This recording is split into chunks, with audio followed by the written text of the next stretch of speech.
described blue economy as the sustainable use of ocean. You are welcome, sir. Let us also recognize other top government functions. Let me also welcome members of the NIPSS Sec 47 study team. You are welcome to this ceremony. Blue economy and sustainable development in Nigeria. I think we should start properly since it's a national assignment and then recite the national pledge. Can we do that, please? Let me recognize the Honorable Commissioner.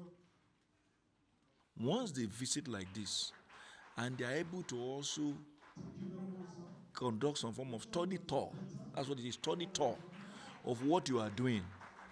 As they are engaging in that study tour, they are also able to tell you the other areas they have gone to, what they saw. So you too benefit from what they saw in those areas and see how you can bring it in. You saw the man who asked questions as to how are we bringing in the private sector players. And he gave an example of what he saw in Dar es Salaam in Tanzania.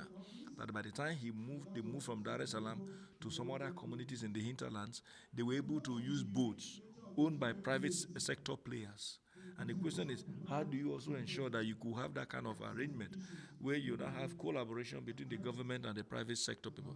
So we are not only giving them information as to what we are doing and the challenges we have, we are also able to learn from what they have garnered from other areas they have been to that we may not have the time or privilege to visit. These are individuals who have also acquired knowledge in so many areas. Their knowledge is also available for not only those of us in Delta, but for the entire country. And so that is why by the time they finish as a study group, they come together, they put up a report which is aimed at helping the Nigerian nation in terms of our planning. So when you talk about policy and strategic studies, it means that you strategically study this whole arrangement across the length and breadth of this country, put a report together that will now inform what kind of policy that you will advise government to put in place. So it's something that is very, very critical. It's something that helps us. It's something that is not just for their own interests, it's in the interest of the country. And so at the end of the day, when they are done with this kind of different talk across different spectrum and across different society, they are able to put it together for the purpose of advancing growth in our society. And it's rich in ocean resources. I'm sure by the time the structure and transport system for an inclusive blue economy and sustainable development. Please can we put our hands together on the ecosystem. In other economies of the world, you are welcome to this ceremony.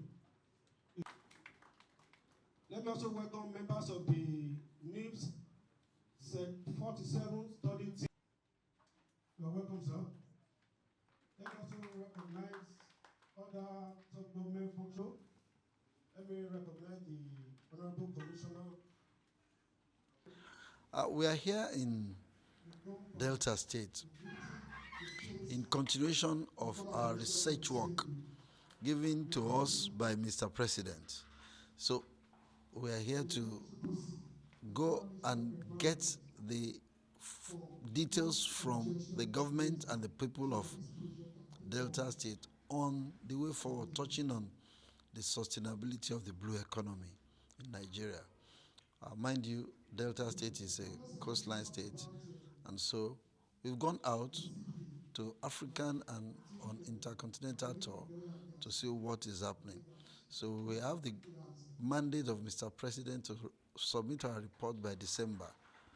So that's why we are here to look at the issues, the challenges, and the opportunities that they can derive from the blue economy, because the government is trying to move away from overdependence on oil.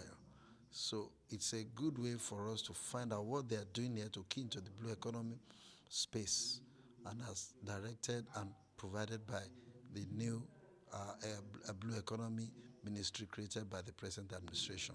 So we're interfacing with the ministries here, and we're looking at the SDG goals, and at the end of the day, we bring a report that is going to be having recommendations and implementation strategies for government to implement for us to move forward within the blue economy space. We are here, we are still going to get to Warri.